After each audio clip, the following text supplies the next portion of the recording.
It used to be in the fall and early winter, we always cleaned up our gardens, tilled them up, had some nice, fresh, brown soil exposed to the elements that would be ready to go in the spring. But now garden trends are trending away from that, and for some really good reasons. One, exposed soil is soil that is exposed to the elements and erosion. So, washing away, blowing away. It also digs up beneficial insects, can disrupt some of the better balance of your soils. And yes, there is something to be said for if you have it, like if you're overrun with things like grubs and stuff, it gives birds an opportunity to get at them. But over time, a lot of the benefit is in the balance of not doing that. But so today what we're talking about is leaving, more specifically, flower stems standing. A lot of people would think this is a pretty ugly patch. I guess beauty's in the eye of the beholder, so that's for all of us to decide. For me, I don't find this ugly. It's part of the cycle of life.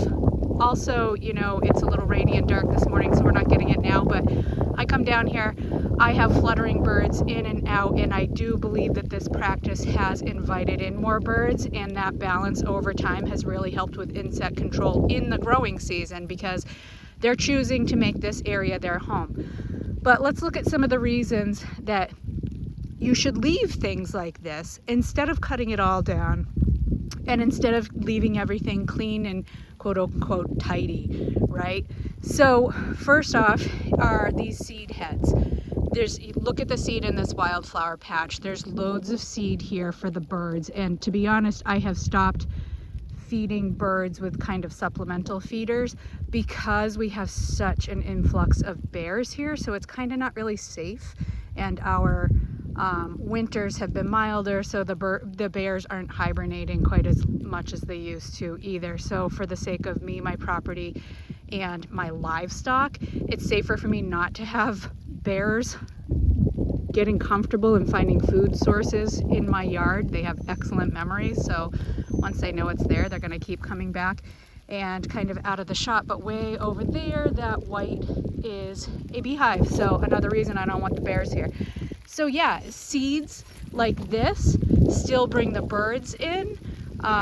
It's a great source for them, but also these hollow stems, whether they're standing or fallen, these are great places for insects and insect larvae to overwinter. Yes, you're going to get both beneficial and not quite so beneficial insects, but the other thing that does is this sets the stage so that in the spring there's going to be an abundance of larvae and caterpillars here, which again is awesome for the birds. It gives them a food source, a ready, plentiful food source at a time when it's really needed, when they're rearing the young and they need more protein in the spring. A lot of birds' diets kind of change and ebb and flow with the seasons depending on their needs.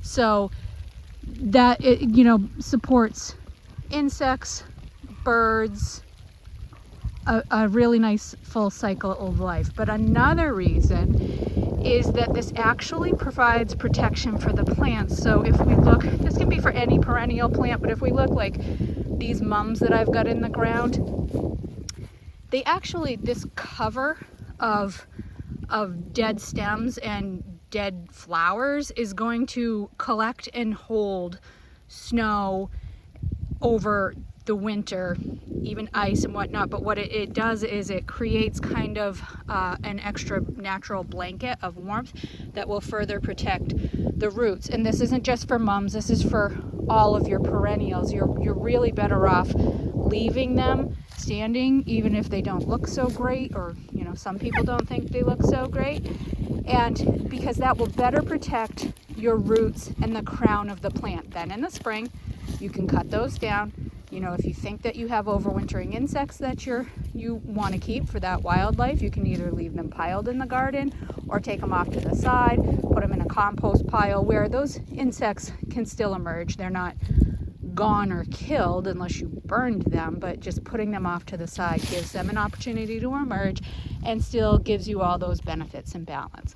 So, what once we called ugly, we need to, in my opinion, look at in different ways with a different eye view.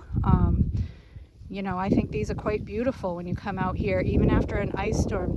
You know, the sun hits the ice and the snow, and it's really rather pretty. And you come out here in the winter and you've got birds and wildlife, anything that's staying and not migrating for the season, finding seed, finding food. You know, I like to leave like these sunflowers standing, and these just get loaded with birds. And you know, other benefit is volunteer flowers. So again, like that patch over there, that wildflower patch, is going to reseed itself. So that's another reason that I'm not disturbing that ground. I'm letting it go. I'm letting what the birds don't eat fall. You know, there's plenty enough to go around. And the same will happen with this sunflower patch. I just have to be careful come spring that I don't weed or till those all out, but that's a story for a different day. So, you know, this year, consider doing a little less. The side benefit is it's a whole lot less work for you, and the bigger upside of that is the benefits to wildlife and to your gardens.